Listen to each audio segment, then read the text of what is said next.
Verse 34.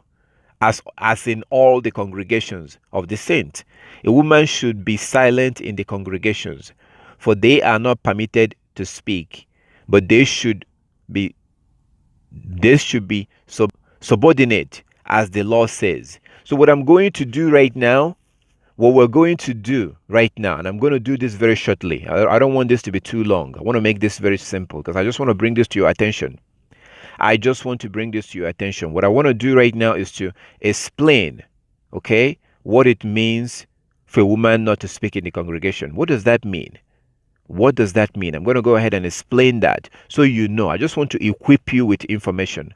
I want to make sure that you're fully equipped. I want to make sure that you understand when the Bible says that the women are not allowed to speak in the congregation. I want you to understand what that means. And you may be surprised as to what it means.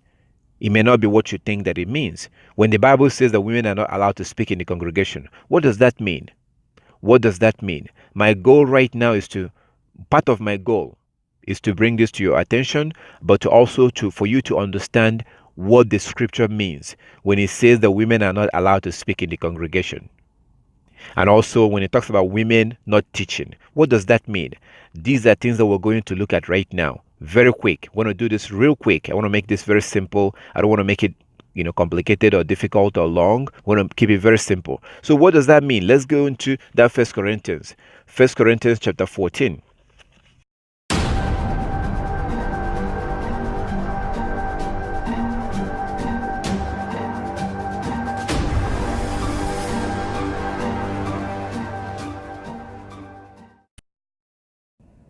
Okay, my brothers and my sisters, we're going to look at women teaching in the congregation and women speaking in the congregation.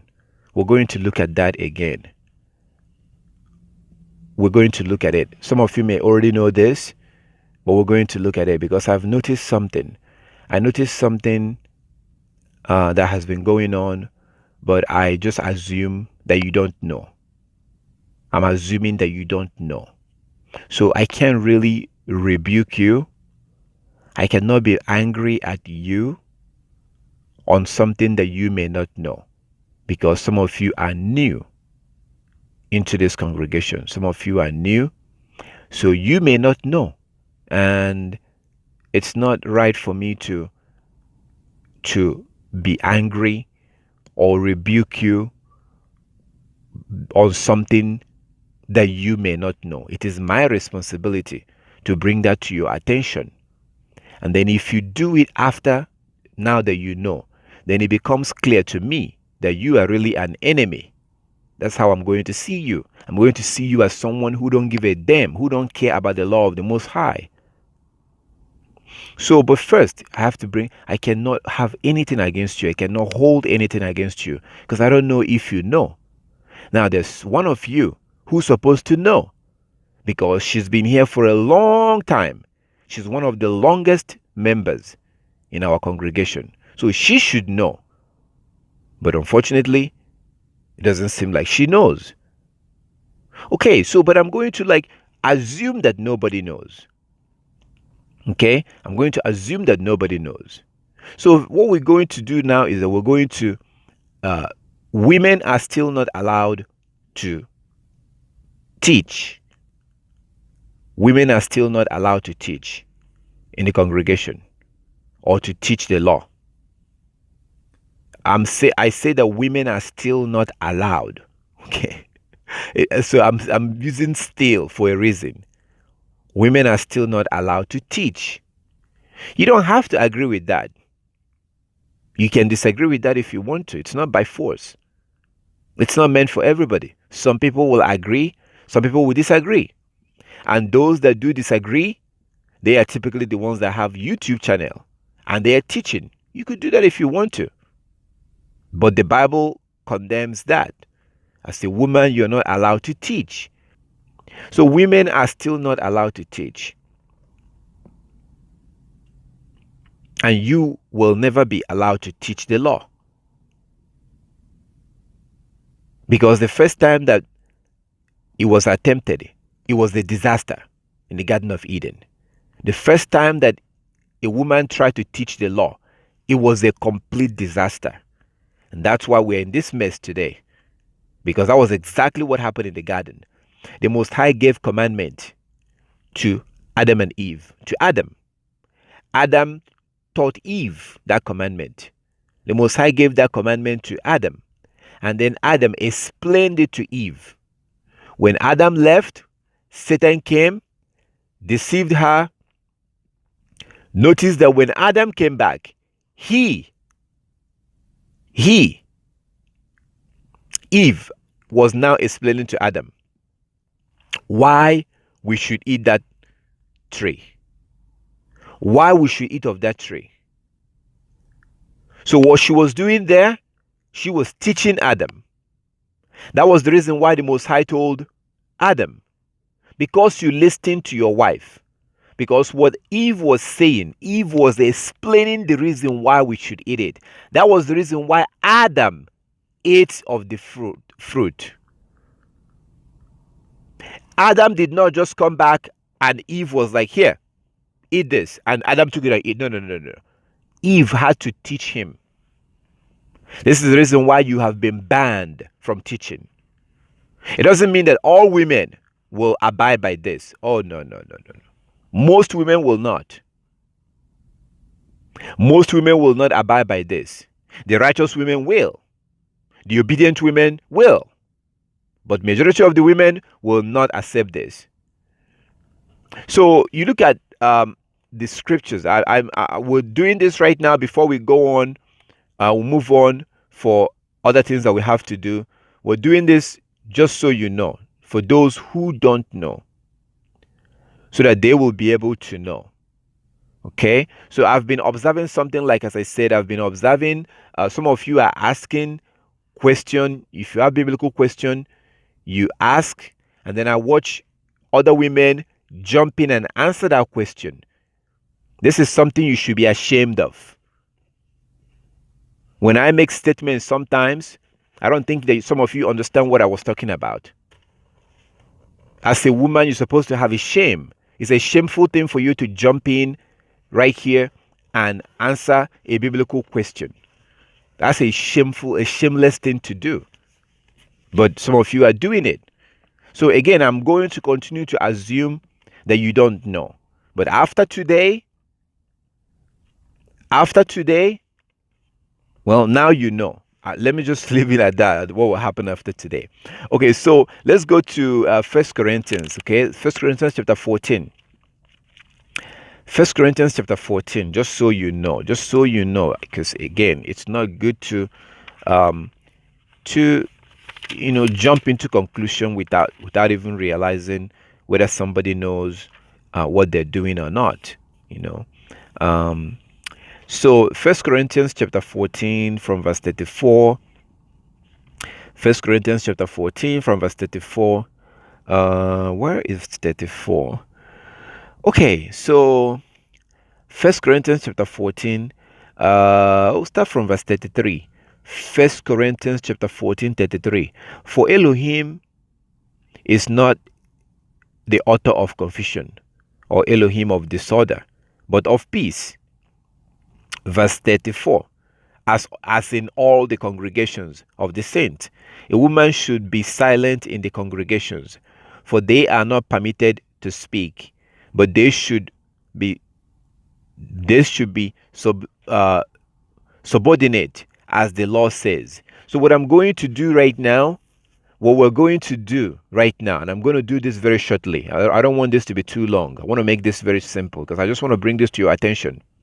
What I want to do right now is to explain, okay, what it means for a woman not to speak in the congregation. What does that mean? I'm going to go ahead and explain that so you know. I just want to equip you with information. I want to make sure that you're fully equipped. I want to make sure that that you understand. When the Bible says that the women are not allowed to speak in the congregation, I want you to understand what that means. And you may be surprised as to what it means. It may not be what you think that it means. When the Bible says that women are not allowed to speak in the congregation, what does that mean? My goal right now is to Part of my goal is to bring this to your attention, but to also for you to understand what the scripture means when it says that women are not allowed to speak in the congregation. And also when it talks about women not teaching, what does that mean? These are things that we're going to look at right now. Very quick. I want to do this real quick. I want to make this very simple. I don't want to make it, complicated or difficult or long. I want to keep it very simple. So what does that mean? Let's go into that First Corinthians chapter 14. 1 Corinthians chapter 14 from verse 34. 1 Corinthians chapter 14 from verse 34. 1 Corinthians chapter 14 from verse 34. A woman or women should be silent in the congregations. Women should be silent in the congregations, for they are not permitted to speak, but they should be submissive, as the law says. So Paul was not giving his opinion. He is telling you that this is what the law says. This is according to the law. The women should be silent in the congregations. They are not allowed to speak, but they should be learn in silence, as the law says. So says the law. So again, he wasn't giving you his opinion. He's saying that this should happen or this should not happen because this is what the law says. This is according to the law. And I read that from a different translation in the King James. In King James, it says, "Let your women keep silent in the congregations, for it is not permitted unto them to speak, but they are commanded to be under obedience, as also said the law." So what does that mean? Before we go on to the next verse, what does this mean? What does this mean? That women should be silent in the congregation. Does this mean... Okay, I want you to imagine right now. I want you to imagine this. Let's break this down and see what it means. Imagine that you on a Sabbath day or new moon day, you get ready and you go to the church or the congregation, right? We call it the church today, but congregation. Does this mean that you shouldn't say anything? You shouldn't talk? Because it clearly says that. It clearly says that women are not allowed to speak. What does that mean? What does this mean? Okay, let's break it down. I promise that I'm going to keep this very simple. What this means is that when let's say we come into a congregation. We come in, we haven't seen each other since last week. The last time we saw each other was on the Sabbath day. We met on the Sabbath, we worshiped together, we ate, we praised, we all go home. So we haven't seen each other from last Sabbath to this Sabbath. When we meet, it's okay for us to greet each other. For the men to greet, for us to all greet each other. Chat a little bit about what happened within the week. So the Bible is not forbidding you that as a woman, you should not talk inside the building or inside the house of the Most High. You can talk. There's a difference between talking and speaking. There's a difference between talking and speaking. It may seem like it's the same, it's not. There's a difference between talk and speak. Okay, so the thing is that when we all come together, which I encourage you, all of you, that whenever we meet, I encourage you to interact with each other. I keep quiet when we meet. I allow you to interact with each other, to talk with each other. Find out how your week went. I allow you to do this for, should I say, different reasons? Because I want you to engage with each other. We live in a very isolated world. We are lonely and alone in different places where we are. It's hard. It's difficult to see those who are keeping the law. Very difficult. So I want you to be able to interact with each other. That's why for those of us that meet here on Skype, that's why I encourage you to turn on your camera. That's one of the reasons why I encourage you to put on your camera. Because when I'm seeing you and you're seeing me, and this we're seeing this brother and we're seeing that brother and we're seeing that sister and we're seeing that, it does something to us psychologically. It does something to us psychologically, even though we're not able to meet physically. But when we meet, when we see each other on the screen, it helps to give you that sense of belonging, sense of being part of a congregation, in a group, because you can see that person. Because we are very, very highly isolated and lonely, psychologically, spiritually, in the places where we live. So that's why I encourage you to do that. So when we meet together, whether we're meeting physically, it's okay for a woman to, for us all to chat with each other, find out what is going on. Oh, that kid, your child has a cold, or this person has a headache, or this. Yeah, we can all talk. That is talk. Now, what the Bible is saying here, speaking. Now I'm speaking to you. This is speaking. I am giving it. This is a speech. I'm speaking.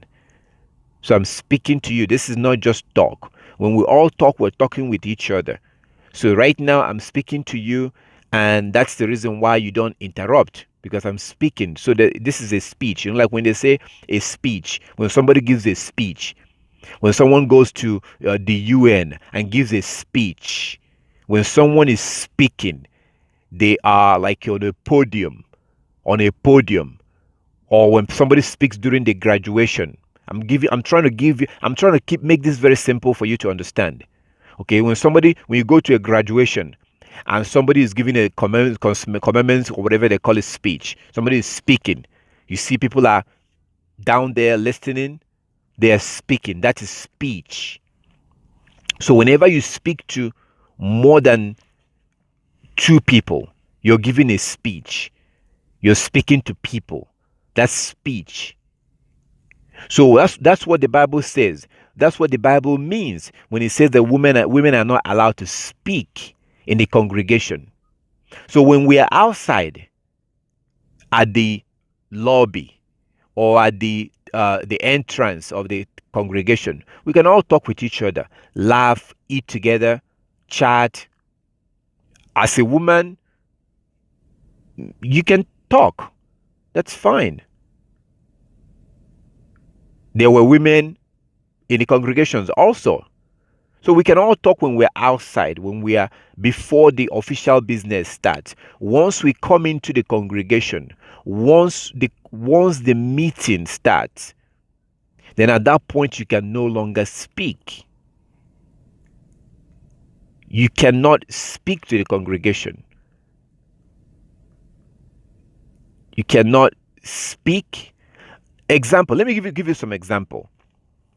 I've had experiences in our congregation where a woman will ask the congregation to pray for somebody or something. And sometimes I don't say anything. Now, if you do that nonsense in some congregation, they will throw you out. And some of you have been kicked out of some congregation before you came here. If you do such a thing in some congregation, if you physically go there and you meet with them, they will physically throw you out. That will be your last day there. So, but some things I just keep quiet. I don't say anything. I try to exercise patience. I see some things that shouldn't be happening, I keep quiet, because I'm trying to keep our focus on the law. But again, we can't keep, doing that. So for a woman to come into the congregation and ask everyone to pray for somebody, that is disorderly.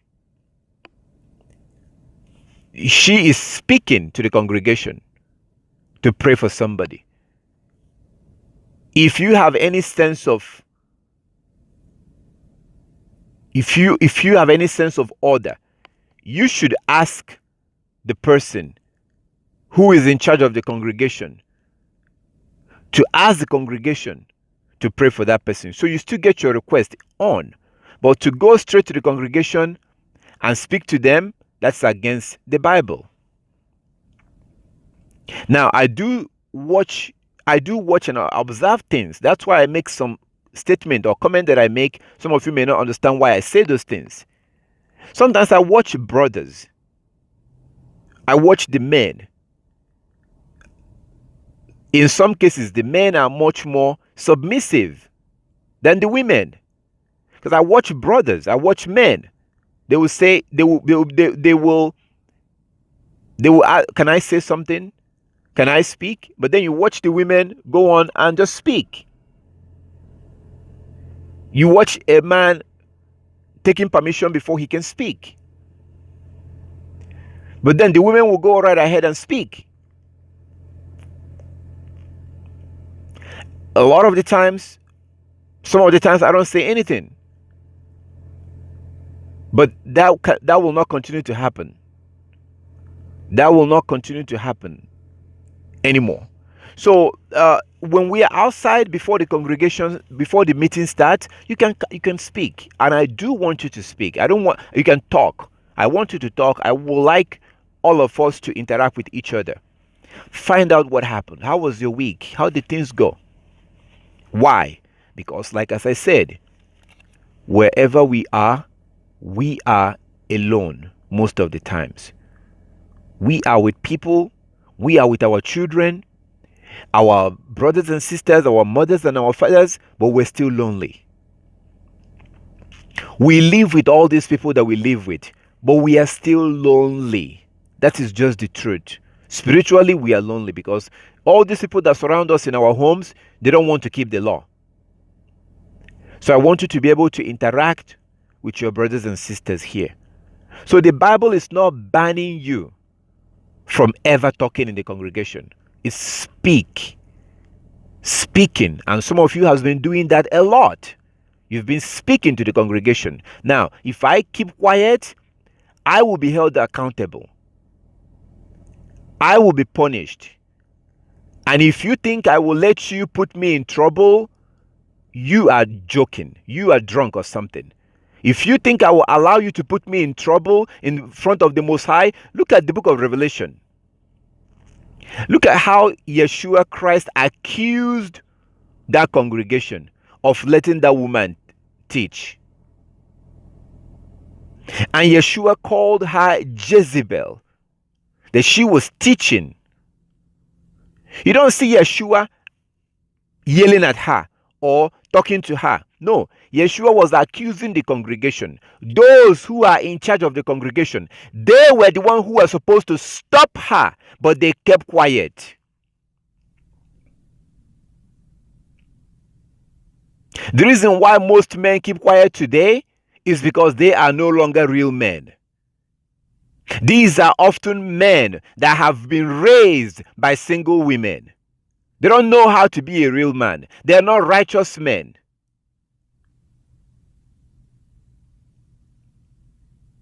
Now, you are looking at the wrong one. Don't mistake my quietness or my kindness or whatever as a sign of weakness. Because you could become my number one enemy at any moment.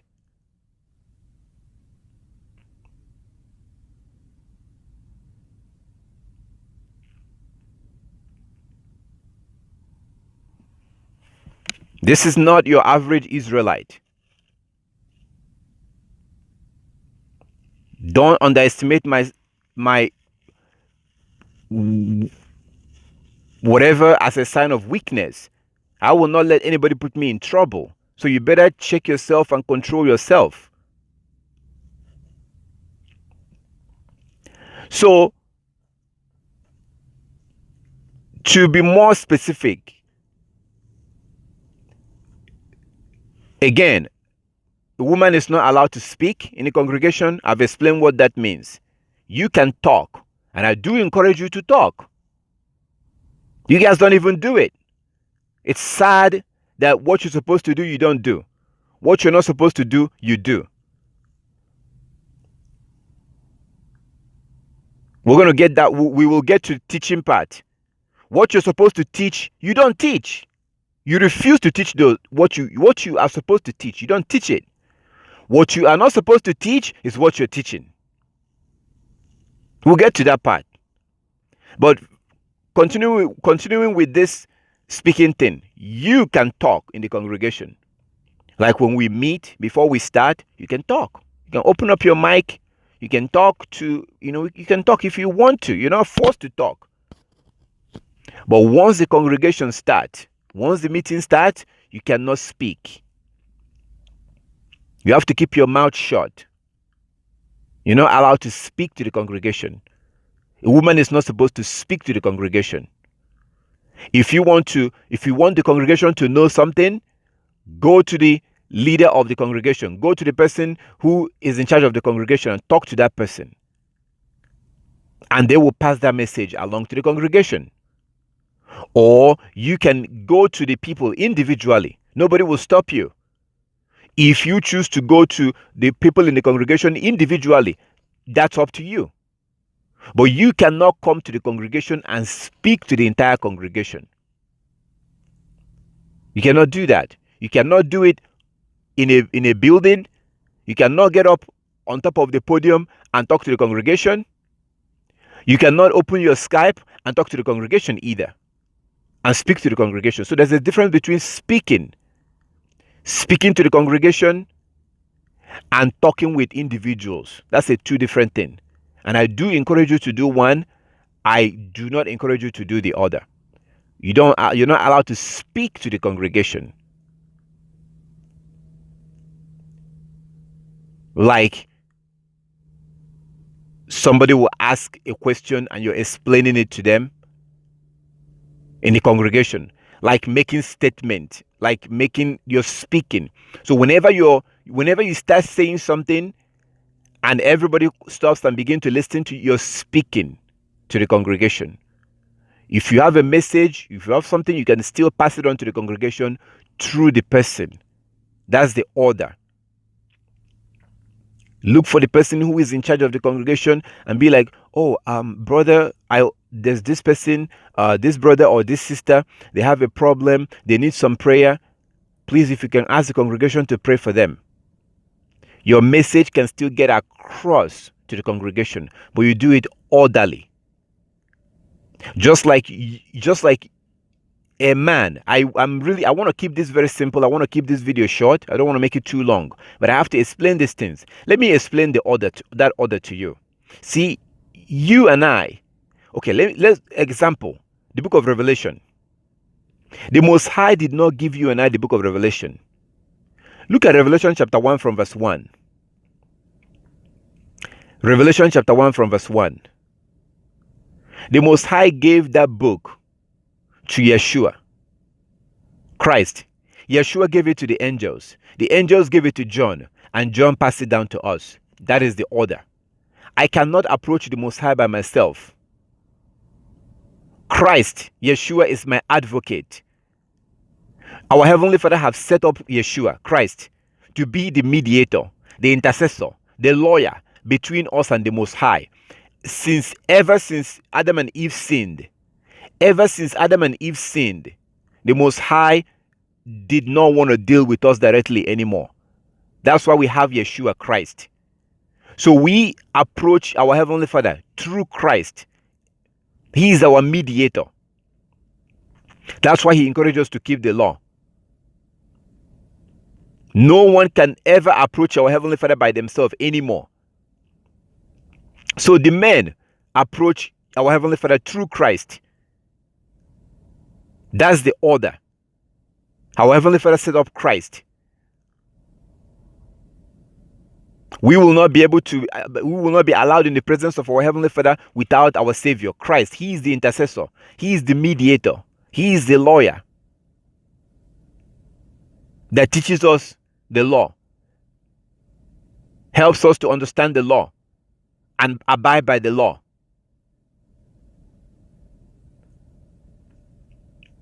Just like a woman cannot approach our Heavenly Father without a man. A woman cannot approach our Heavenly Father without a man. John chapter 4. John chapter 4. I'm trying to explain to you that order. John chapter 4. When the Samaritan woman asked for salvation, When she realized who Christ was and she asked for salvation, John chapter 4, what did our Savior told her? Go call your husband. What does that mean? She is standing there, right there physically, asking for salvation. And Christ says, go call your husband?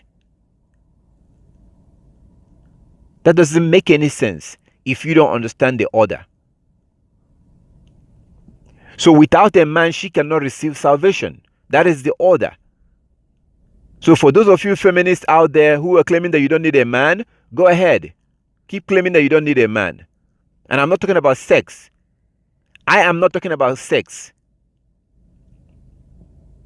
Go and read at the end of the gospel, at the end of Matthew, or at the end of the gospel. Before Christ, Yeshua, before Christ, our Savior, took his last breath, before he took his last breath on the cross, what did he say? He looked around, saw one of the disciples, and he said to the disciple and to his mother, Christ, our Savior, told the disciples and his mother, Mother, here's your son. Son, here's your mother. And the Bible says that from that moment on, Christ's mother, Miriam, was now followed that disciple. And that disciple took Christ's mother in. That disciple now took on the mother of Christ from that moment and became her protector.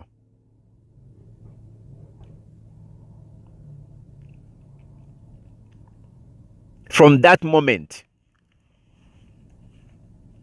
you may read that and it may not make any sense to you. What does that mean? What does that mean? Mother, here's your son. Son, here's your mother. And the Bible says that from that point on, from that moment on,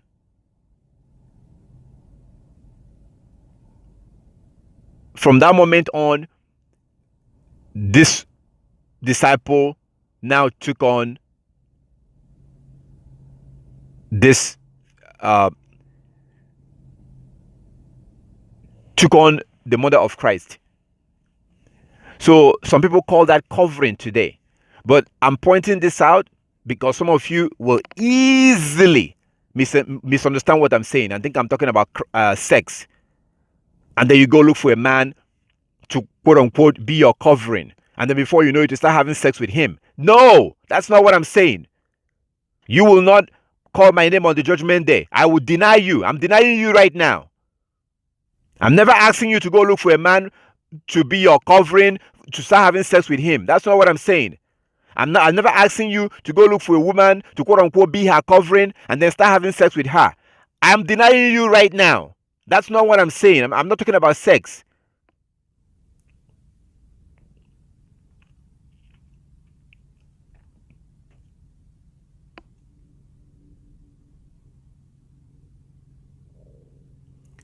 John chapter 19. John chapter 19 from verse 26. John 19:26. Let me make this very clear. As a woman, you need a man, but not for sex. Let me explain what I'm saying. I have to explain it very well, so that you will not say that I'm the one that told you.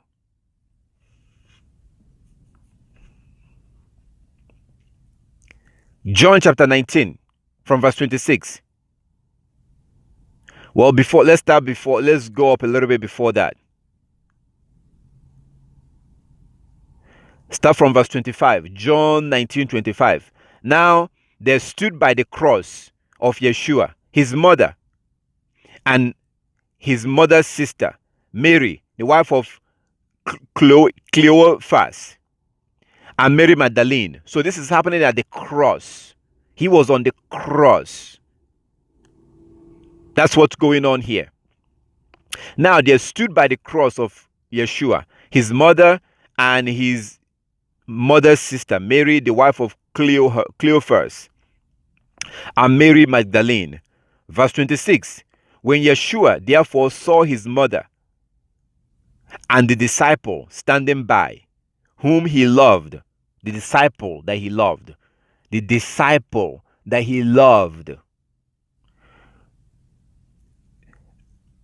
and verse 26. When Yeshua therefore saw his mother and the disciple standing by, whom he loved, he said unto his mother, Woman, behold thy son. Verse 27. Then said he to the disciple, Behold thy mother. And from that hour, that disciple took her unto his own home. Verse 28. And after this, Yeshua, knowing that all things were now accomplished, that the scripture might be fulfilled, said, I thirst. So, look at verse 27. Then said he to the disciple, Behold thy mother. And from that hour, that disciple took her into his own home. Do you understand what was happening here? He now basically gave his mother into the hands of the disciple, because this is why you see in Saudi Arabia today, women are always under some man. It could be her son, it could be her brother if she doesn't have a husband, but it's typically her husband. Like you see in Numbers chapter 15. Numbers chapter 30. Numbers chapter 30. Like you see in the book of Ruth, when Naomi and Ruth came back to Jerusalem. So in a normal circumstances, a woman is not supposed to be by herself. Now the white man and the white woman have deceived you. Satan have used them to deceive you and promised you this fake independence that you have. Fake independence. You're miserable. You go to bed at night lonely because you've been deceived. Some time ago, a woman told me, can you please follow me to the mechanic? And I was like, follow you to the mechanic? She said, yeah, I just want you to follow me to the mechanic. And I was like, she said, I just want you to be there. I just want to have a man with me at the mechanic. So it turned out that they have been cheating her at that mechanic. They have been cheating her because she's a woman. So keep on believing that lies that they told you, that you're strong, you're powerful, you're independent. They deceive you while their own brothers and sisters and the children of Satan are taking advantage of you. You're vulnerable when you're by yourself. You're vulnerable. So I followed her to the mechanic. And you could see the different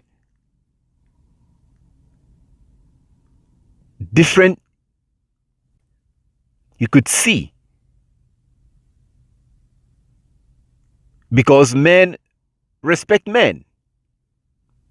Men respect men. Not as much as they don't respect women as much as they respect men. That is just the truth. So you're not as strong as the white man and the white woman told you. But keep fooling yourself. So I followed her to the mechanic and I negotiated the price and everything. When you go to the mechanic with your car by yourself, they assume that you don't know about cars because you don't know about cars. There are just things that you don't know. As a woman, there are things that you are good at. There are things that you're perfect and expert in and you're good at. And you do that. Men do the ones that they're good at. The idea that whatever a man you can do, you can do it better. You've believed that lie and keep on believing it. Keep on fooling yourself, believing that nonsense. Whatever a man can do, you can do it better. Oh yeah? Okay. Okay. Where does that idea come from? From the Africans? From the from the Latinos? The Arabs? The Asians? No. Come from the Europeans. You're strong. Hey, you're strong. You're powerful. Whatever a man can do, you can do.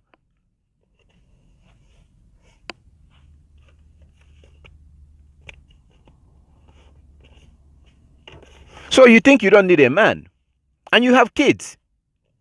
You don't give a damn that they need a male figure in their life. And they grow up not having a male figure, which is a devastating thing in the life of a child. Because that child will never be normal. That child will never be normal. Because the Most High is not stupid when He made it that a man and a woman will raise a child. So if you think you can raise a child by yourself, you are a man, and you think that you, by yourself, can raise a girl, keep fooling yourself. Children need male and female figure. A child needs a man and a woman. There's a role that the woman is playing in that child's life, in that boy's life. There's a role that a man is playing in that boy's life. Look at it. Everything is upside down. Thanks to the Europeans, and special thanks to their father, Satan.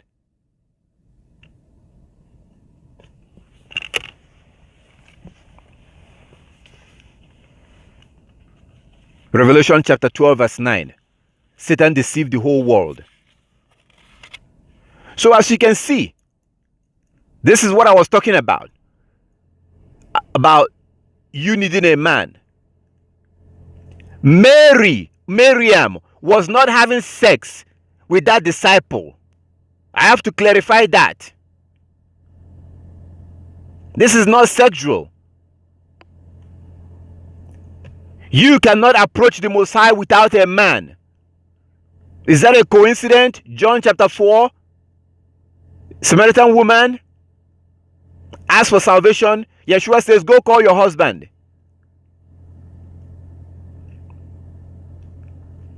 Before Yeshua himself dies, he hands over his mother to his disciple, who is keeping the commandment.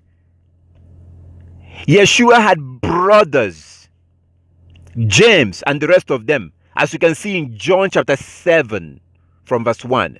John chapter 7 from verse 1. Christ had brothers, but he did not hand his mother over to his brothers. And you can see why in John chapter 7 from verse 1. Because they were not too interested in keeping the law. So he made sure that his mother was handed over into the hand of a man that keeps the law. Because a man that keeps the law will treat you righteously, and he would never want to lay with you or help you in exchange for sex. Because he's a righteous man. Joseph was there, the rest of the men was there, but Yeshua Christ made sure that his mother was handed over in the hands of a man that kept the law. So that has to be clarified. So that's the order that has been put in place. So for those of you who refuse to let go of your Western mentality, those of you women that refuse to let go of your Western mentality, yeah, keep getting ready. Keep warming up and doing your push-ups and warming up for that judgment day. Thinking that you're going to approach our Heavenly Father and you are by yourself and whatever. Yeah, keep going.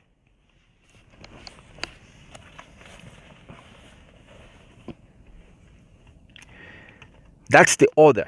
And that order extends into the congregation. Like as I said before, you don't have to do this. There's a lot of people on YouTube who don't do this. There's a lot of women who are teaching. We're going to get to teaching. I'm talking about speaking right now. You don't speak in the congregation. You can talk when we meet each other. We can talk, we laugh, talk about what happened last week or whatever. That's talk. You don't speak to the congregation. You don't speak to the congregation. You don't ask the congregation anything. You keep your mouth shut. You don't open your mouth unless you're spoken to. Unless you're not a member, unless the people in charge of the congregation ask you a question. Then you can talk. Other than that, you keep your mouth shut. That is the order. You accept it and you like it and you stay. You don't like it or you leave. That is the order of the Most High. And Paul told you that this is according to the law. 1 Corinthians chapter 14 from verse 34. So you don't speak in the congregation unless you are spoken to. Like I asked some of you, can you hear me fine? Then you can talk. You talk when you're spoken to. Now, after the congregation, after the meeting is over, then we can start talking again. We can laugh, we can talk, we can whatever you want to talk about. That's fine. And you must refrain from things of the law.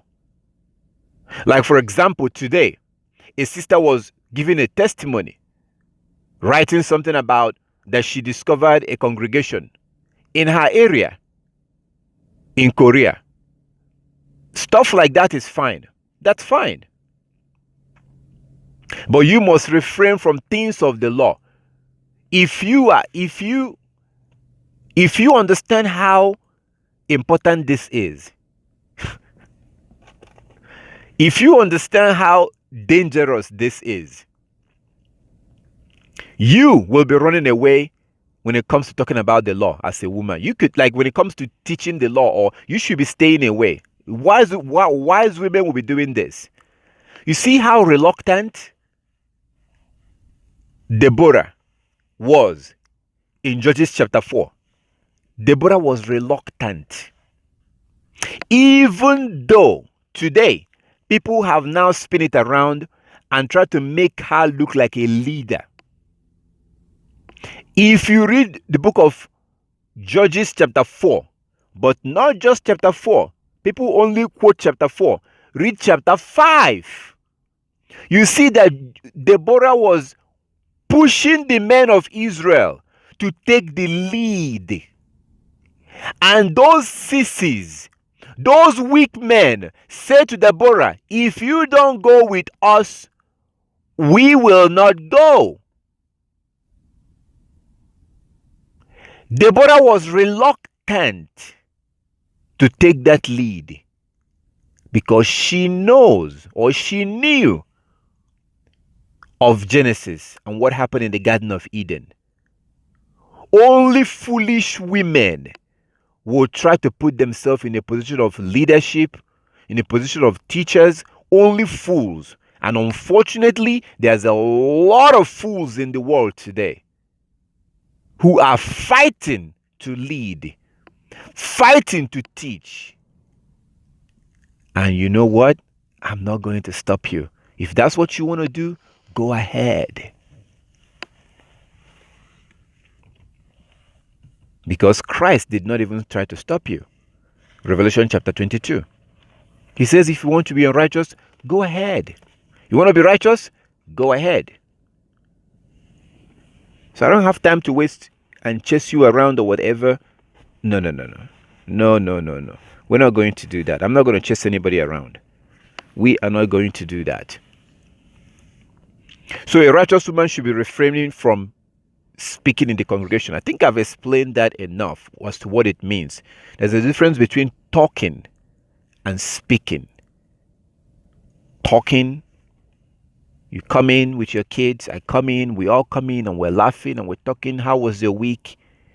Yeah, that's normal. That's fine. There were women in the in the house of Yah that was cleaning the house of Yah, taking care of the, you know, the building and cleaning and keeping. Yeah, they didn't have a mask or something in their mouth. No, no, no, no. They were there and they talked, as you can see in Luke chapter 2. Luke chapter 2. Luke chapter 2.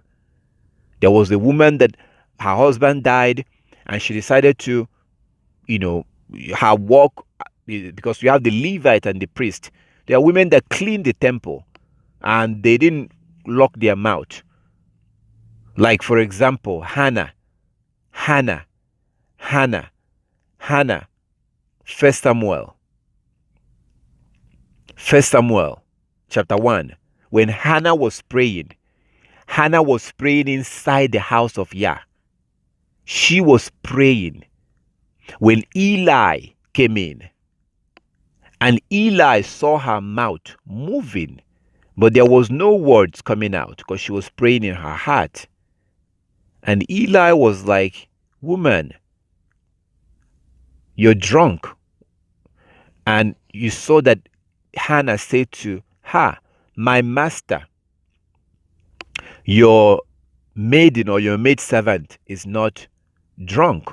So Hannah spoke to Eli inside the house of Yah. But that was between them. They could have a conversation. You can have a conversation inside the house of Yah.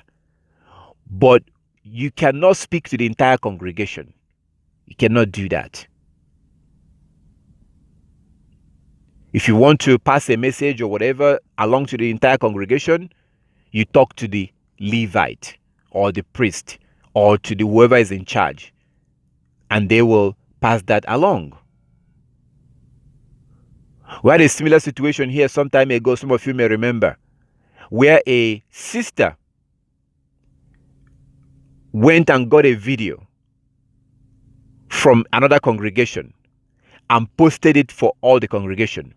That is the equivalent of a woman speaking, because she posted that video. She also went on to write something under the video explaining to you what was going on. That was a typical example of a woman speaking to the congregation, because that what was on that video was absolutely wrong. It was completely, some of you may remember. So when for you to bring in something like that and specifically give it to the congregation and ask them to look at it, that's equivalent of speaking. So now I'm explaining this as to when we are in a physical building and when we are online, because now we have to deal with the internet, which our ancestors didn't have to deal with. So if we meet physically, we can all talk. When we come into the compound, we talk, we laugh. Yeah, that's fine for men and women. But once the congregation starts, no more speaking. You cannot speak to the congregation at any time. Okay? So that's what it's saying. So let's go to the next verse. In 1 Corinthians chapter 14, verse 35. 1 Corinthians 14:35. If there is anything they desire to know, let them ask their husband at home. If there's anything they desire to learn, that's 1 Corinthians chapter 14:35. If there's anything they desire to know, let them ask their husband at home. Okay, so that brings us to what has been happening lately, and I'm going to talk about that and then explain this. So lately, I've been watching some of you. I think sister. I'm not going to call your name because this is being recorded on a video.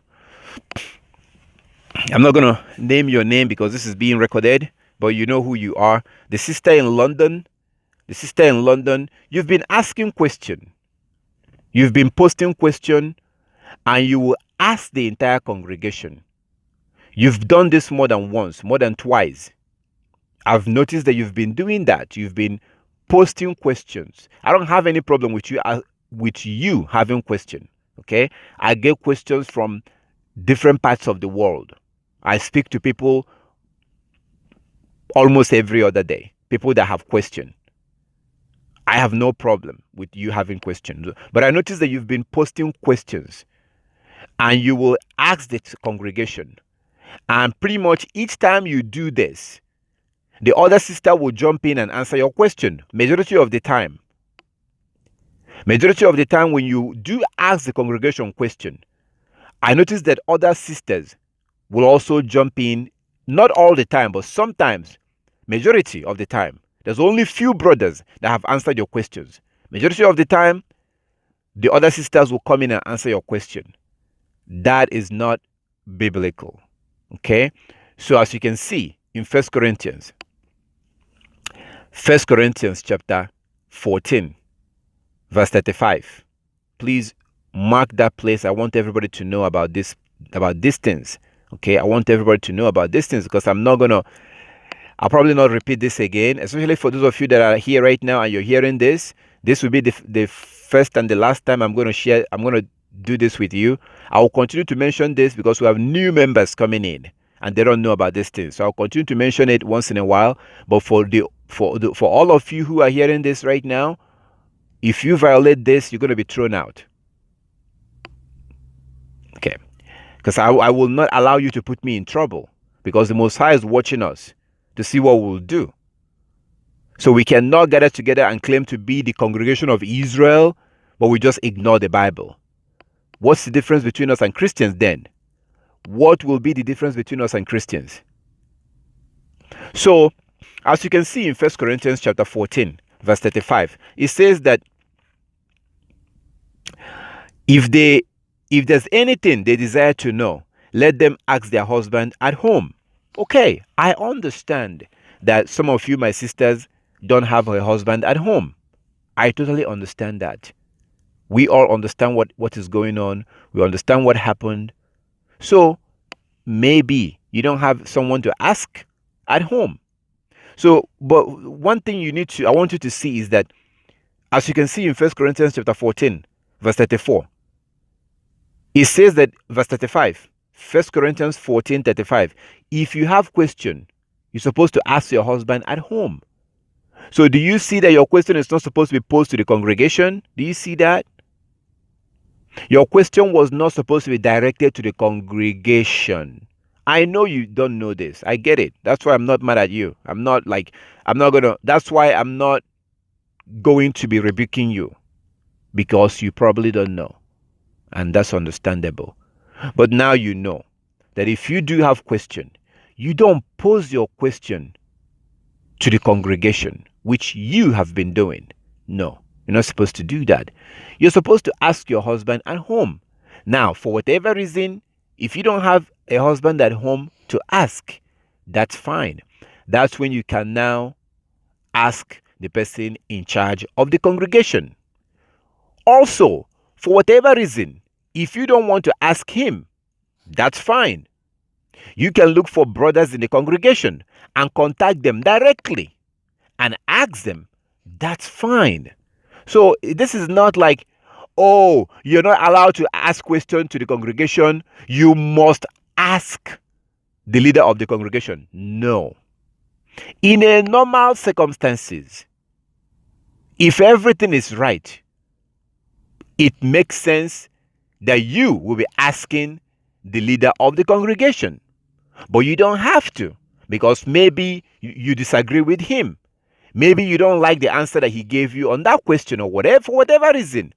You can approach any other brother in the congregation and ask them privately, not in front of the congregation. Remember, everything has to be done in order.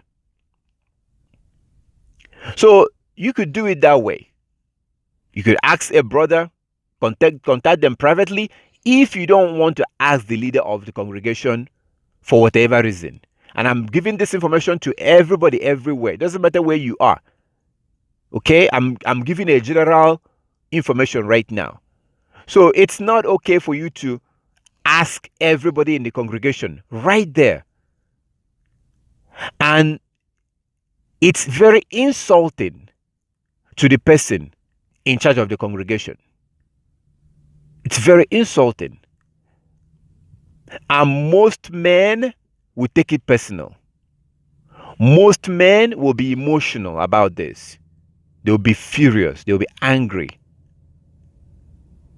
Oh, does she think that I don't know anything? That she will be asking the congregation? Does she think that like most preachers or Hebrew Israelites, a lot of them will be very offended about that. And when you think about it, they kind of have a point in a way. Okay, they kind of have a point, because when you come into a congregation where things are supposed to be in order, right? You go past the person who is supposed to be teaching everybody, and then you go to those who are being taught to ask them questions. That's kind of I hope you can understand. But at the same time, I do understand, and I don't want a situation where somebody will be forced that they must ask questions to this person. No. No, you are definitely, if you feel comfortable with asking your fellow congregant, your fellow brother in the congregation, if you want to ask them, that's fine. That's fine. I will not be mad. That's okay. So it's fine. I totally understand it. So I'm not gonna be like, how dare she, whatever. No, I have a lot of problems. I have a lot of things to worry about right now. I honestly, I have a lot of I have things. I have more important things to worry about than to worry about that. No. So, but my concern right now is for us to just follow the scriptures. Okay. So you don't ask the congregation question, but I'm making it easy for you. I'm making it easy. You can still ask people in the congregation, but you don't just throw your question out to the entire congregation. Okay, so if we are meeting physically, okay, that will be the equivalent of you standing up in the congregation, and here you have in the podium the priest or the Levite sitting over there.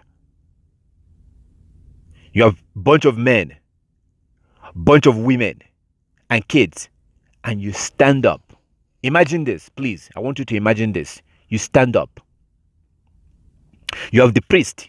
You have the Levite, those who are helping the priest. And you, the woman, stands up in the congregation. And then you ask the congregation, my brothers and my sisters, if I touch somebody that is unclean, am I unclean? Everybody is going to be like, so everybody will be they will look at you and they will look at the priest. Because then now they are watching to see how the priest will react. Because if things are being done in order, your question will be directed to the priest or to the Levite or to other brothers after the congregation. If you go outside, you can go approach your brother and be like, hey brother, I was thinking about this. Is it okay to touch somebody who touches somebody who is unclean? And the brother may answer your question. Or the brother will be like, you know what? I think it's better if you ask the priest. But just imagine how it will look if you stand up in the congregation and you throw your question to the congregation, ignoring the priest and the Levite. That kind of looks bad. But I'm not saying that you shouldn't do it. You can still do it. It's just that you don't do it. You can do it individually. You can approach those brothers individually and ask them questions. But as we can see in 1 Corinthians chapter 14, verse 35, 1 Corinthians 14:35, you are not allowed to ask the congregation questions. If you want to go ask them individually, that's up to you. I'm not asking you to do it, because I will not ask you to do something that the Bible did not ask you to do. The Bible says, ask your husband at home. Now, if you don't have a husband at home, I will advise you. This is an advice. You don't have to do it. I will advise you to either ask the leader of your congregation, or ask the brothers in the congregation who you think might know. Ask them personally. We have two examples this morning. The sister, our sister in Korea. We have a sister in Korea. She told you guys that she found a congregation that keeps the law. And then she said that she was going to ask me something about it personally. That's exactly what I'm talking about. That's the way it's supposed to be done. So she has a question, but she wants to ask me personally. She could ask me personally. She could also ask any other brother. It's not just me. So if there's any brother in the congregation, now some people, some leaders may tell you, oh, you can only ask them. No. You don't have to ask only me. I'm not the only one that knows the law of the Most High. I'm not the only one that knows the word of the Most High. There are many people out there that knows the law of the Most High more than I do. But what you saw was a good example.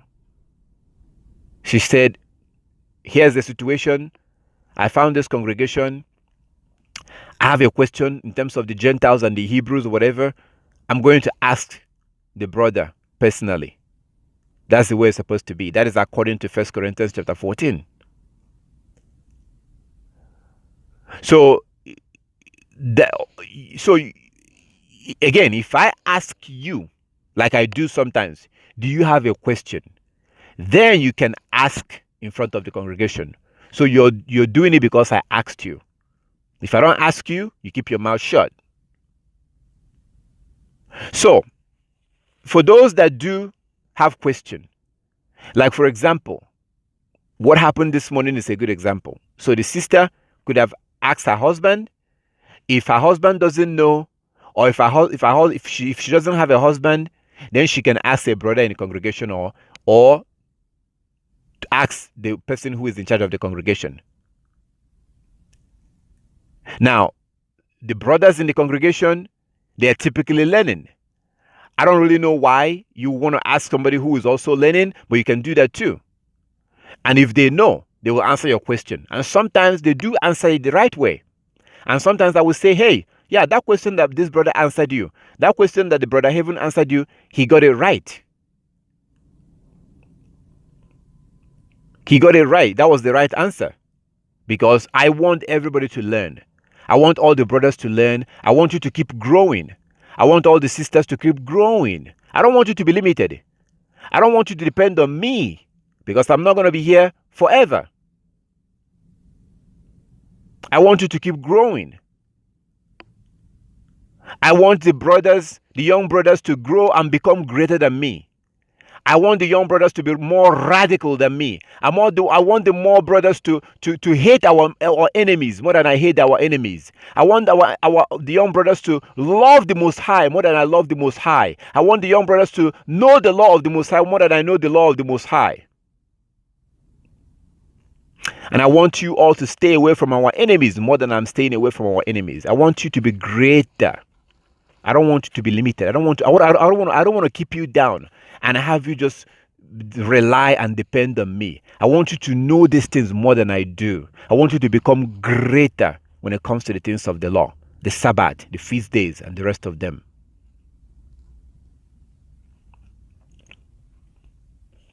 So that's why I don't want to limit you to only sit around and wait for me.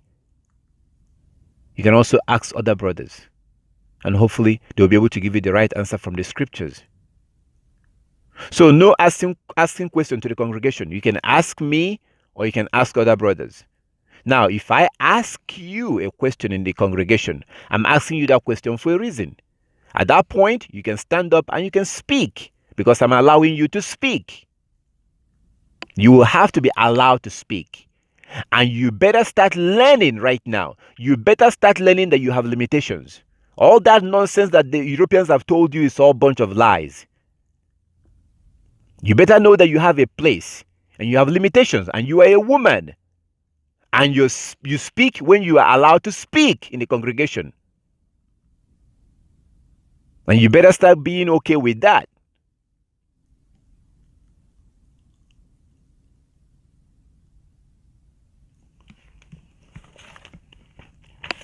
Verse 35, 1 Corinthians chapter 14, 35. If there's anything they desire to know, meaning women, let them ask their husband at home. For it is shameful for a woman to speak in the congregation. It's a shameful thing. It's a shameful thing, and I watch some of you do it. Majority of you are ignorant about this. You don't know. Some of you do know, but you're shameless. You are shameless. That is the reason why a sister will ask a question and you jump in and answer her question, because you are shameless. You have no shame. You claim to be a Hebrew woman. You claim to keep the law, and you have no shame.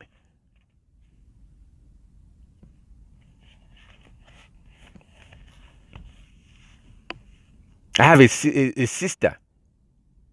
She doesn't even join us. This person does not join us for congregation. One day she kept calling me. She kept calling and calling and calling. She just kept calling my phone. She calls me when she has questions. She kept calling me. And when I finally got back to her, she said, I have a client. One of my clients, somebody my client, I was telling him about the Bible and about keeping the Sabbath, and he had some questions, and I didn't want to answer his question, so I was calling you to talk to him. Now, this sister could have sat there and answered this man's question. She was the one that began. They were having a conversation, and the man began to ask questions, and she did not want to answer his question biblically, like those law questions. She began to call and call and call and call. I was like, why is she calling? She was calling too much. It was just because she wanted me to talk to that brother, because she did not want to answer his question, like about the law, biblical question. Now, if you are a woman, right? You're a woman and you're wearing your fringes, and somebody asks you why, what is that thing? Why are you wearing that thing? Of course, you can tell them, oh, I'm wearing it because our Heavenly Father told us to wear fringes. You can find it in the book of Numbers, chapter 15. Yeah, somebody asks you a question and you're answering their question. It's a different thing than just sitting there and teaching the law, like you see this Jezebel do on YouTube.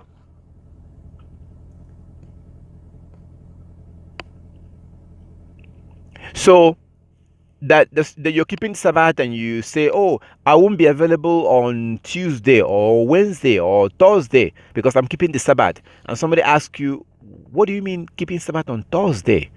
I thought Sabbath was on Saturday. You're like, no, I'm using the original calendar. So you can answer basic questions.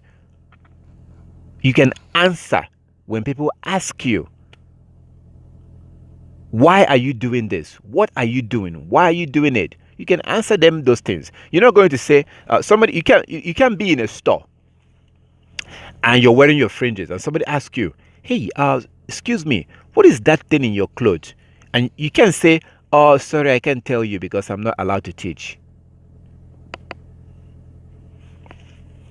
No. They ask you, sorry, excuse me, what is that thing in your clothes? You're like, oh, yeah, this is fringes. It's called fringes. I'm wearing it because I'm a Hebrew Israelite or because I'm keeping the law and Christ wore this and because our Heavenly Father, our God told us to wear this. You're responding, those are, but to sit and be teaching the law like what typically happens here, what you guys have been doing, a sister will have a biblical question. She throws it to the congregation, which you're not allowed to do. And then you see other sisters jumping in right away and answering that question. You're not supposed to do that. That's a shameful thing. You're not supposed to ask the entire congregation question. And you women in the congregation are not supposed to jump in and answer that question. Okay, so that's basically what I wanted to share with you, and also to go in and break this down. Hopefully you understand what this means. Hopefully. So for those of you all of you that are able to hear this, I'm not going to repeat this to you again. I'm not going to repeat this again. I will continue to bring this up because we have new people that do join us. And when somebody comes in here and they are new, they don't know these things. So I'm not going to be mad, angry at them if they do if they do this. If they ask, I'm not going to be mad. But for those of you who now know this, if you ever do this again, then I will just take it that you are not really a lawkeeper. You are like a troll. You are like somebody who is trolling us. You're pretending that you are keeping the law and you just come in here to mess with us. That's how I'm going to see you if you go against this from now on. Let's go to First Timothy chapter 2 from verse 11. First Timothy chapter 2. First Timothy chapter 2. First Timothy chapter 2. Okay. Or let's do Second Timothy. It's pretty much basically this First Corinthians have already covered this. First Corinthians have already covered this, but I just want to make sure. I want to make sure that we get this, that we understand this. I want to make sure that we're on the same page and you get it. I want to make sure that we get it. But let's look at one more scripture relating to this. Let's look at one more scripture.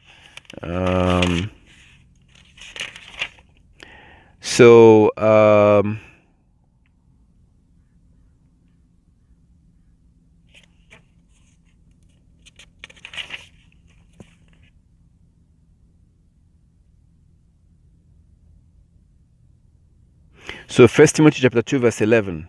I said First Timothy chapter 2 verse 11.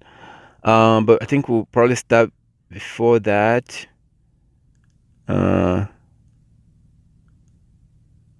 start from verse 8 and throw in something. Let's see if we can learn something else along with this one.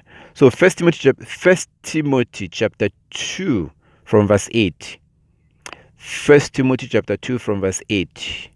First Timothy chapter 2 from verse 8. Then, that in every place men should pray, lifting up holy hands without anger or argument. Pray, lifting up holy hands without anger or argument.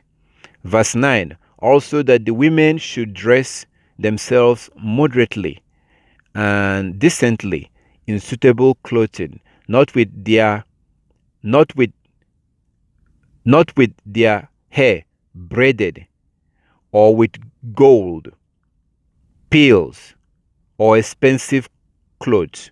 Verse 10. But with good works, as it's proper for women who profess reverence for Elohim.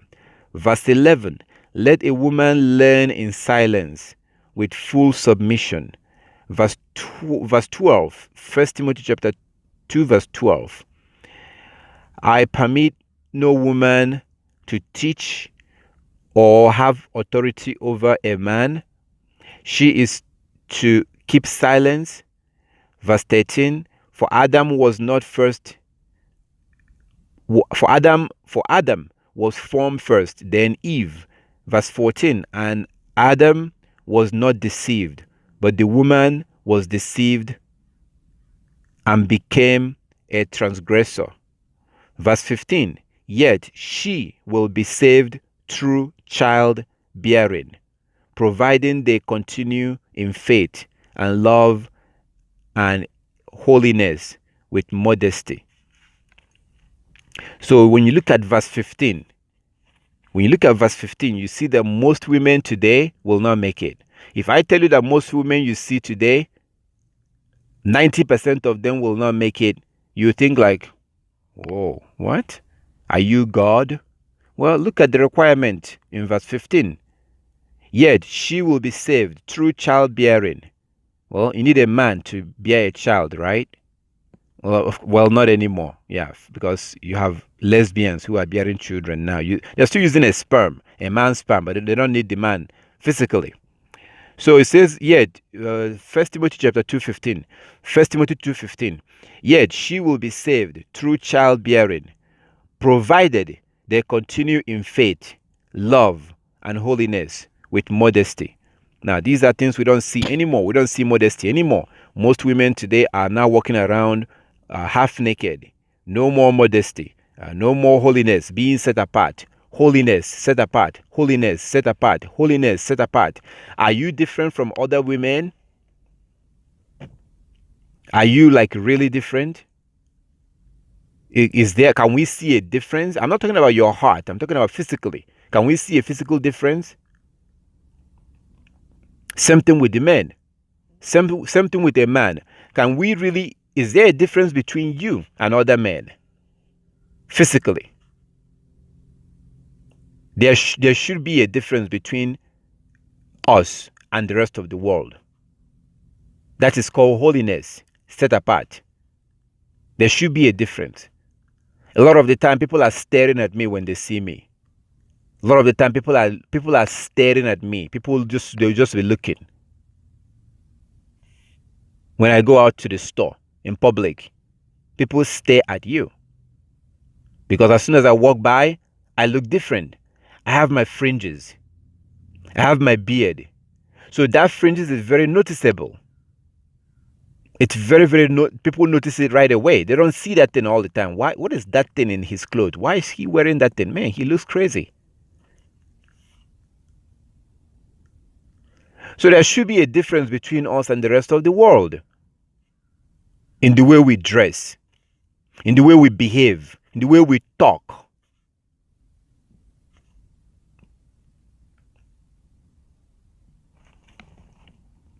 So, verse 11, 1 Timothy chapter 2 verse 11, let a woman learn in silence with full submission. I permit not a woman to teach. So you're not allowed to teach at all. And this goes back to what happened in the garden. Like it says, I permit not a woman to teach. That's one. Or teach. Or like when you say man or woman. Man or woman. It's two different things.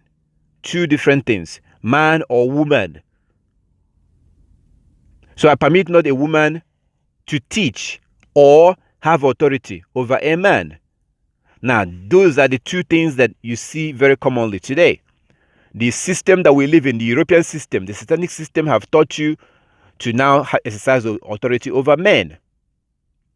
And some of you women have sworn to yourself that you will never let go of that power. That's a satanic power. Genesis chapter 3:16. I would like you to do something if you have time at your free time. Just do an experiment. Just do it. Just do it to find out. Just check it out. Just do it. Just to see. Do it out of curiosity.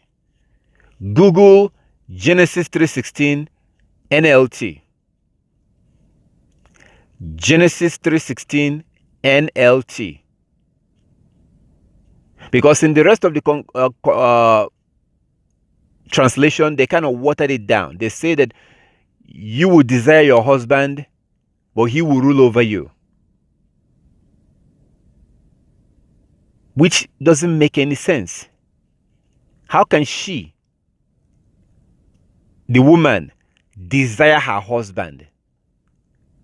That's a good thing, right? Desire. You're desiring your husband. You will desire your husband, but he will rule over you.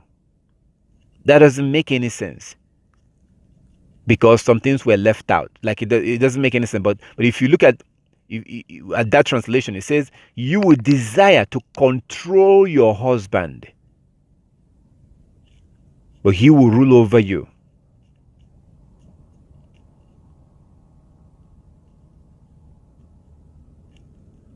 The one that rules over you is not your partner. Your partner is someone that you work with, you deal with on a business or something. 50-50. That's your partner. Today we understand marriage to be 50-50 partnership. Your partner. That's not what marriage is. That's one of the reasons why Sarah did not call her husband her partner. He called her husband her master. Your master rule over you, right? You are your master's subject, right? So today, Satan have used the Europeans to sell you this fantasy, this delusion, and giving you a power that the Most High did not want you to have, a power that will lead you to hell. And this was not a problem for our ancestors. Our great-grandmothers didn't have any problem with this. But the modern generation have now bought this lie, feminism, through woman's right. So you now try to exercise authority to rule over men. Okay, so 1 Timothy chapter 2.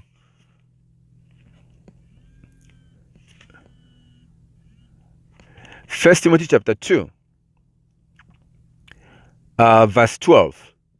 I permit no woman to teach or have authority over a man. So you're not allowed to teach at all. You don't teach the law. That was the reason why that sister was calling, because there was a man that had some question about the law. And she just tried to refer that man to talk to me because she understands this. So you're not allowed to teach the law at all. You're not allowed to teach the law at all. There are people who are doing that today. People like Deborah, that woman on YouTube, the one that said that her husband is Watchman Report. She does that today, and she will give you a reason. What about Deborah? What about the woman in Luke chapter? Well, okay. So there are women who are doing this. Righteous women will not do it. Righteous women will not do it. If you're righteous, abstain from that. So you're not allowed to teach the law. You're not allowed to teach the law at all. You can send videos to people.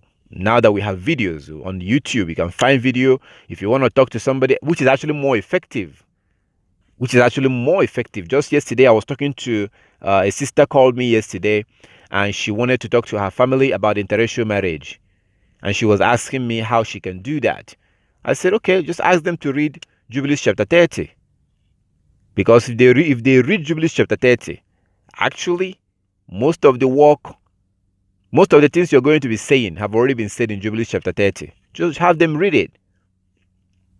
So initially, she was asking me, do you have some videos?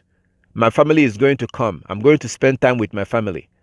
And some of them are participating in interracial marriage. And I would like to bring that to their attention. Do you have some videos?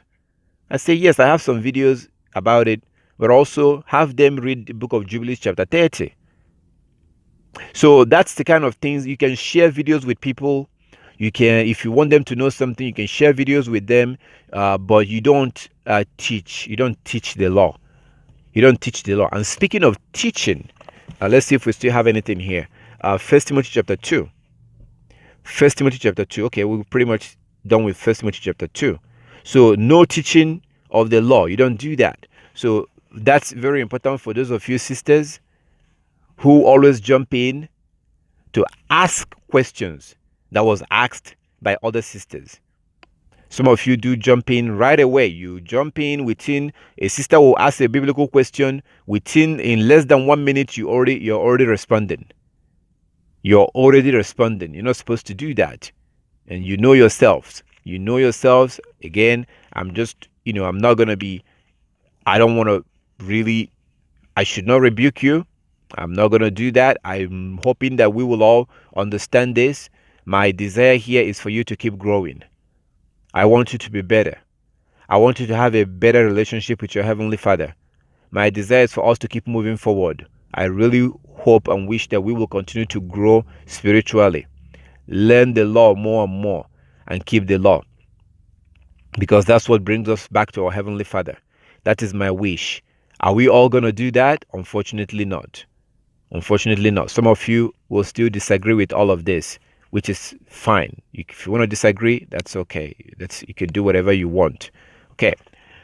But it's not fine in the sight of the Most High, because we're supposed to live according to the Scriptures, men and women. So there are limitations. Just like me as a man, I do have limitations. Okay, I want you to think about this. Think about this. Okay, I want you to imagine that we are in the congregation. We are in the congregation, and for whatever reason, um, let's say a sister goes inside. Okay, let's leave congregation. Let's come to a home. Say we're in a home, or we gather together during the Feast of Tabernacle or something, to observe the feast, and we're all physically staying in the same place.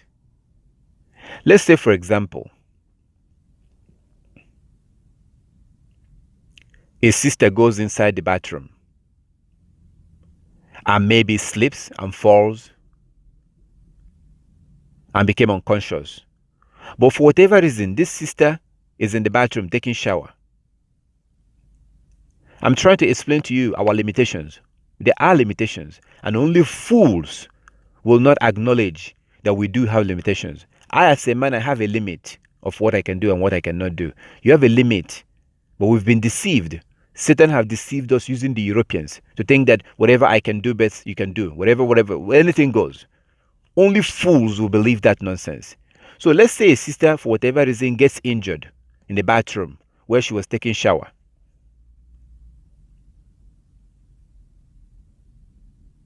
What do you expect me to do?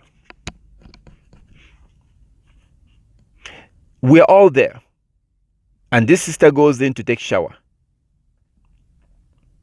She goes inside the bathroom to take shower, and for whatever reason, she gets injured to the point that she needs help. But she's naked. That is the point. She's naked. If I, a man, runs into the bathroom to go help her, what would you think of me? Is that normal? What would you think of me to run into a bathroom where a sister is taking a shower and she's naked? That's not normal. That should not be done. What I should do is to ask the sister to go in there first and cover her up. Go in there. I should ask the sister, go inside and cover her up, and then I will come in to help. That's the way it's supposed to be done. So I do have a limit. I can't just run into a bathroom because the sister is screaming. She's injured. I will send the sister to go and cover her up.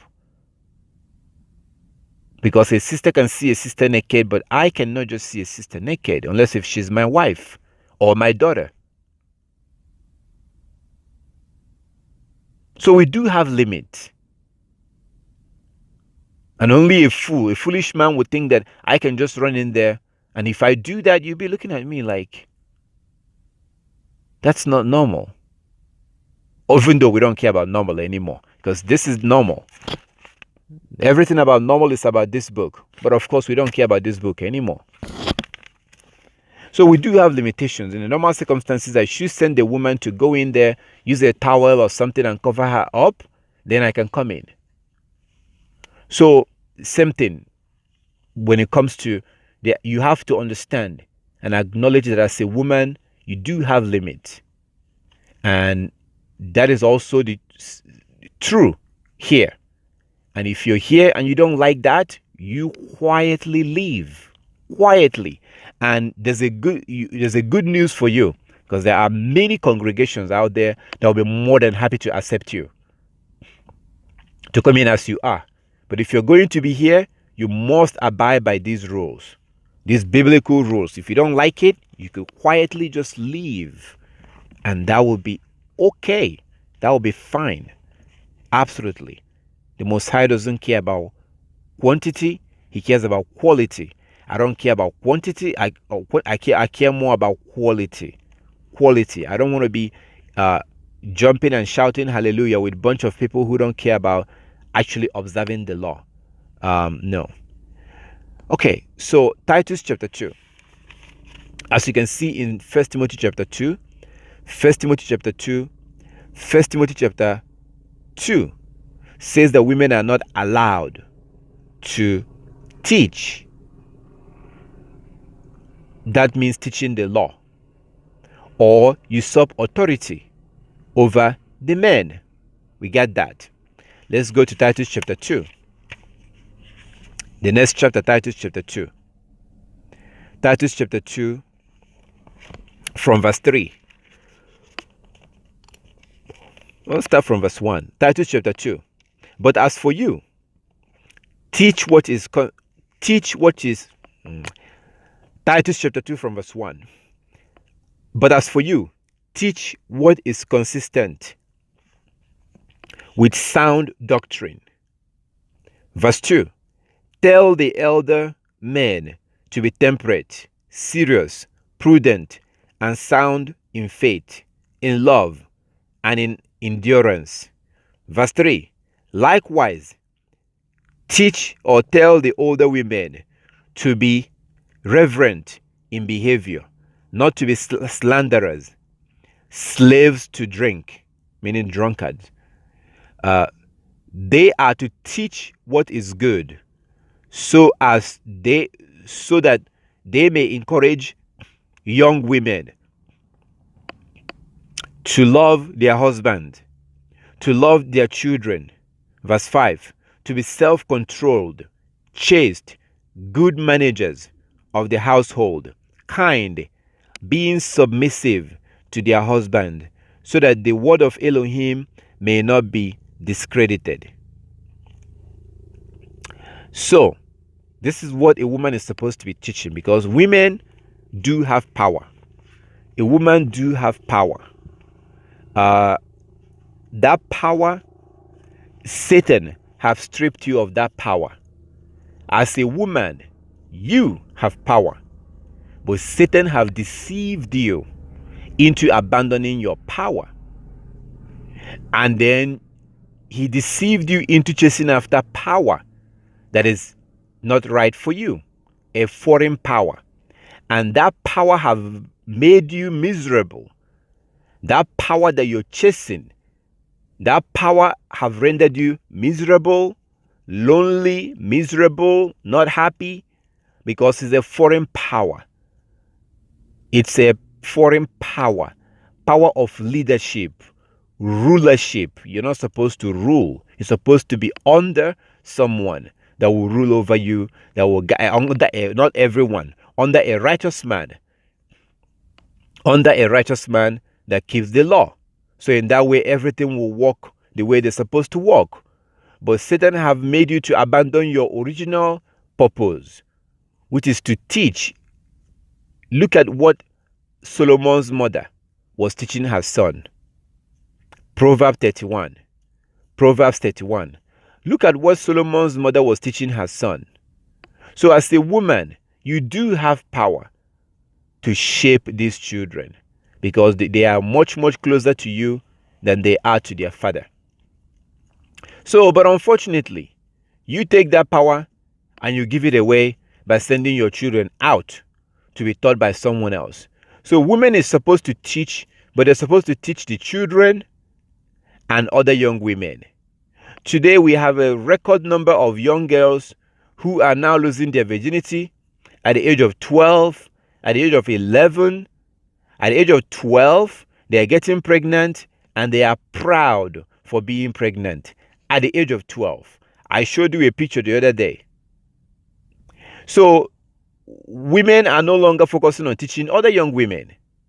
And the ones who are teaching other young women, as you can see on social media, the other women who are teaching other young women are teaching them stuff like, don't marry a man, don't let a man marry you until you make sure that he is good in bed. This is what young girls are being taught today. Young girls are now being taught, do not allow a man to marry you until you make sure that he is good in bed.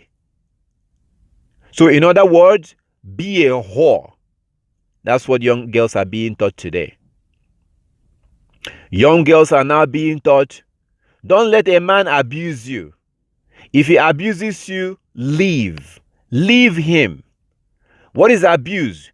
If he yells at you, if he shouts at you, that's a verbal abuse. You should leave. If he doesn't allow you to have freedom to do whatever you want, that's emotional abuse. You should leave. So those of you people that claim to be righteous women, you have now kept quiet and kept your mouth shut. And wicked women will be out there doing your work, deceiving these young girls. Instead of teaching what you're supposed to teach, you don't. You're busy trying to find a loophole that will allow you to teach the law of the Most High. What the Most High wants you to teach the younger girls, you don't teach them. But you're very busy. You're more concerned in teaching his laws, while these young girls are going out there and whoring themselves out, dressing like prostitutes and having sex with multiple men before they even turn 15. You're supposed to be teaching these young girls to dress moderately, to keep themselves pure, but you don't do that. So what you're supposed to do, you don't do. What you are not supposed to do, you're trying to find loopholes that will allow you to teach the law. This is beyond sad. It's beyond sad. All I have to do is to encourage you. If you're a woman, try to teach the younger girls. Try to teach young girls who are young, 7 years old, 8 years old, 9 years old, 10 years old, and up. Teach these young girls, because nobody is talking to them. The only people who are talking to them are those who are telling them to do unrighteous things, like try to date as many men as possible before you get married. Try to get some experience in bed. Oh my goodness. Oh.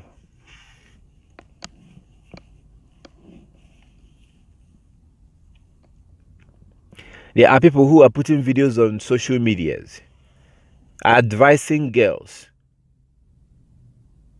to get some experience. Advice like that. Stuff like that. So do you know what that means? She's being encouraged to lay with as many men as possible before finally getting married.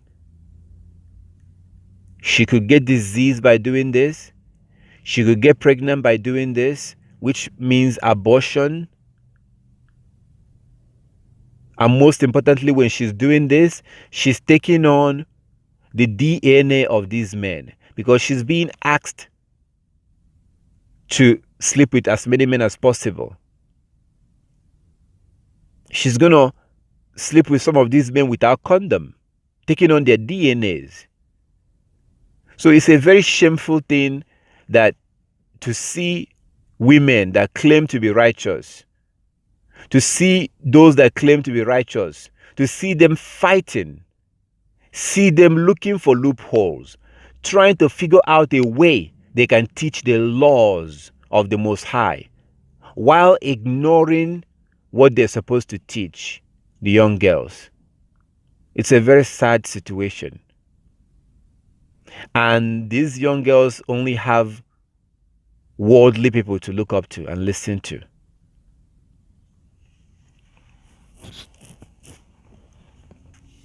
So, I hope that you've come to understand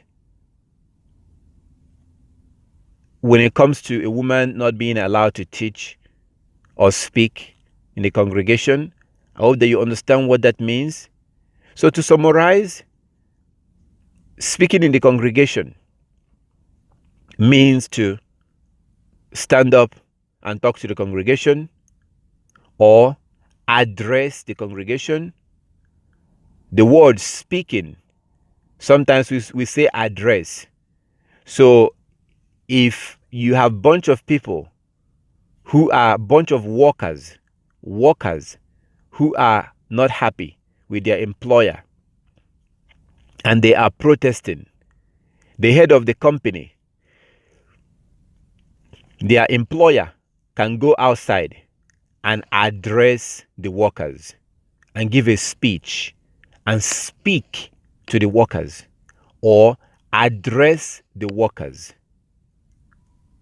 Now, if the employer goes to one worker and talks to one worker, they are talking, they are having a conversation. There's a difference between conversation and speech or address. So, in other words, to use another word, as a woman, you are not allowed to address the congregation. You're not allowed to do this. You cannot speak to the congregation. If there's any information that you have that you want to pass on to the congregation, you have to go through those who are in charge of the congregation. You have to give it to him or to them to now pass it on. You cannot approach the congregation directly. You're not allowed to address the congregation. If you are asked a question, if the person in charge asks you a question, you can answer. If you're asked a question, but you're not allowed to speak to the congregation. You're also not allowed to teach the law. You're not allowed to teach the law. You're not allowed to teach, as we see in 1 Timothy chapter 2 from verse 11. You're not allowed to teach the law of the Most High, not in the congregation, not at home, not anywhere. You're not allowed to teach the law of the Most High. You can pass down, you can teach the younger women, and the Bible did tell you exactly what to teach the younger women: how to cook, how to clean the house, how to change diapers, how to clean the house and take care of babies, how to be submissive to their husband. I doubt that any woman is doing that today anymore. I will be shocked if I see a woman who is teaching a young woman how to be submissive. That doesn't happen anymore. It's funny how we have a lot of people that claim to be righteous women, but these things don't happen anymore. So you have to be teaching the younger women to be submissive. See, if I teach a young woman to be submissive, it's coming from a man. It's not that serious compared to when a young girl hears it from a woman. If you tell a young boy to take care of her mother or his mother, you are a woman, so to him, you're just trying to look out for women. But if I, a man, tells a young boy, take care of your mother, take care of your sisters, it has more power to it. That boy will listen to me more. It's much more powerful. So again, it comes back to our rules, our place and our rules, our responsibilities. So when a man teaches a young boy to take care of his family, protect your family, it has more weight to it. Just like when a woman advises young girls, it has more weight to it. So that's basically it. You're not allowed to teach the law at all, and you're not allowed to ask the congregation question. If you have any question, you can ask those who are in charge of the congregation, or you can contact any brother if you choose to. You can contact any brother in the congregation and ask them question directly, and ask them if, whatever question you want to ask, you can ask them directly. But you're not allowed to ask the congregation. If you have a husband, beautiful. Ask him at home. Ask your husband at home, but never ever bring up never bring up a question and ask the congregation a question. Now, I'm going to expect this to happen again from those who are new. I expect that to happen from those who are new. Why? Because they are new. So I expect someone who is new to come in here and make all these mistakes because they are new. And that's the reason why I will eventually have to do this again. So in about a month or 2 more, it's been a while since we did this, but in about a year or so, Yah's willing, I'm going to have to do this all over again because we're going to have a lot of new people We're going to have other new, not a lot, but we're going to have new people between now and next year. So they need to understand this. But for those of you who are already here that have had this now, I expect you to abide by this. I expect you to abide by it. If you don't, if you don't like any of this, if you don't like the idea of not speaking in the congregation as a woman, if you don't like that,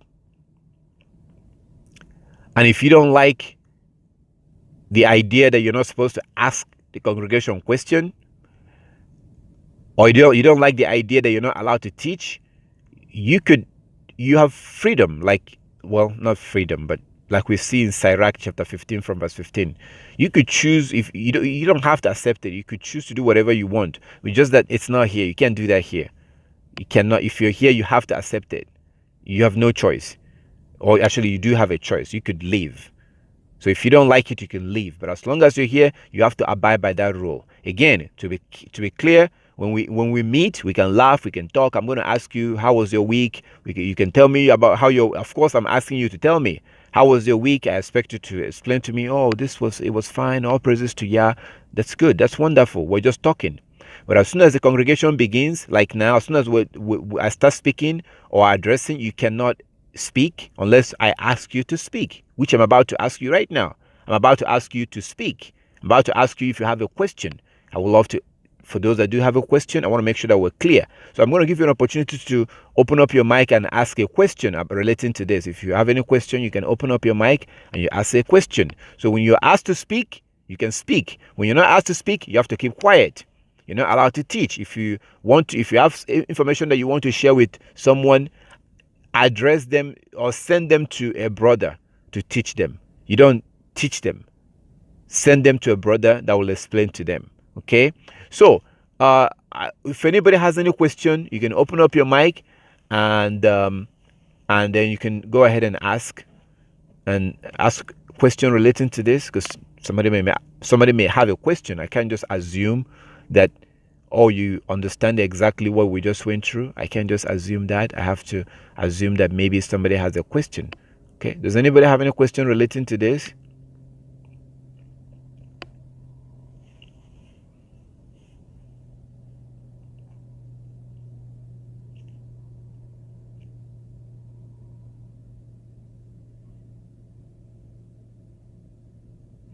I know that sometimes it might take time to reach out to your phone and pick it up and unmute your mic. So I expect the initial delay. But if you don't have any question, that's wonderful. We'll just move on. I assume that you understand everything that we went through. It's very simple.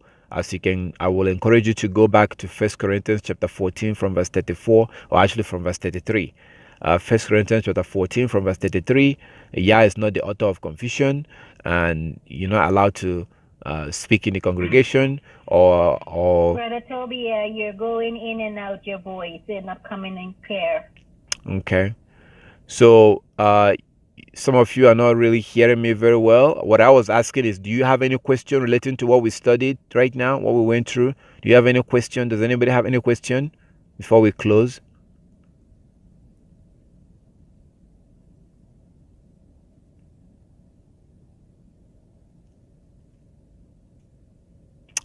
Okay, so all praises to our Heavenly Father. I thank the Most High for everything. I thank the Most High for opening our eyes and giving us the ability to understand these things and to also have the spirit to be able to abide by them. I understand my limitations. I understand my role, and I have no problem with that. I will be a foolish person if I try to play the role of a woman. I would not do that. I would try to stick to my role, and the scripture is very clear, and I really wanted to clarify this so that people can understand that you can talk in the congregation when we meet, but once the congregation goes into, once we begin to worship or whatever, at that point you cannot speak to the congregation, you cannot ask questions to the congregation, you can ask a brother. And most importantly, why? What is the reason behind this? Is it because God hates women? Because people will tell you that the Bible is misogynistic. Bible was written by a bunch of men that hate women. These are drunk men that hate women. That's what white people will tell you today. The Europeans will want you to believe that. Why? So for all of you women who have a question as to what, I'm just curious, why is it that women are not allowed to teach? I'm just curious, why is it that women are not allowed to speak in the congregation? Well, you have your mother to blame. You have to blame Eve. Eve is the one that brought this all on you. As you see in the places that we read 1 Corinthians chapter 14 from verse 34, 1 Corinthians chapter 14 from verse 33, 34, and also 1 Timothy chapter 2 from verse 11. The reason why you are no longer allowed to teach the law or speak in the congregation is because of what Eve did in the beginning. Because in the beginning, Eve attempted to teach the law and it ended badly. And from that moment on, women were now banned from teaching the law. You can hear the law, you can learn the law and keep the law, and not open up the book of Leviticus and begin to teach. And I see some of you doing this. I see you quoting and telling another sister to go and read the book of Leviticus 23 and stuff like that. No more. You don't do that anymore. No more. So the reason for this is because of what happened in the Garden of Eden. In the Garden of Eden, Eve ended up teaching the law. So remember that Yeshua said to us in Revelation 22 verse 14, Revelation 22:14, our Savior says that blessed are those that keep his commandment, that they will be allowed to eat from the tree of life. Those that keep the commandment are the ones who will be allowed to eat from the tree of life, right? So we, myself and you, we are no longer allowed to repeat all the things that Adam and Eve did. If you remember, Adam and Eve, actually, okay, I think you can hear me well. And I think I just realized why you couldn't hear me very well. But now you can hear me fine. Okay, so Adam and Eve broke the commandment. It all started with the commandment being given to Adam, Adam teaching his wife, and then his wife listening to Satan, and then ended up trying to interpret the law. The law was very simple.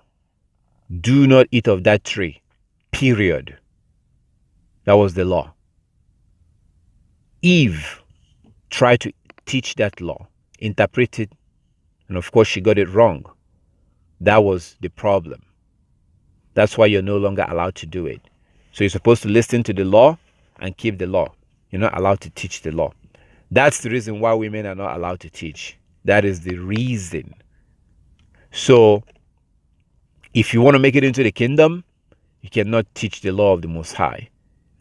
You cannot speak in the congregation, because the first time that your mother spoke about the law, it was a disaster in the Garden of Eden. The first time that your mother tried to teach the law, it was a disaster. And that is the reason why. I thank our Heavenly Father for everything. Does anybody still have any question before we close? If not, I thank our Heavenly Father for everything, and I hope that you now have an understanding of what it means to speak in the congregation or what it means to teach the law. It's very simple. When you go to congregation, we can all laugh and talk. That's fine. But you cannot speak or address the congregation. If you want to say something to the congregation, you talk to the leader and be like, hey, brother, there's a sister or there's a brother, they're sick. Please, can you ask the congregation to pray for them? Very simple. So whatever you want to say to the congregation can still get to them, but now you're doing it through the person is in charge. And then that person will now decide, oh yeah, it's not a big deal. I'll ask the congregation. So these are the orders that the Most High put in place. I thank our Heavenly Father for everything. And as always, if you're watching this on a video and you do have any question relating to this, if you watch this on a video and you have a question relating to this, you're more than welcome to contact. You're more than welcome to call, and I will try my best to answer your question as much as I can. I give our Heavenly Father all the glory and all the honor for His love and His kindness, for opening our eyes to understand this. All praises to our Heavenly Father.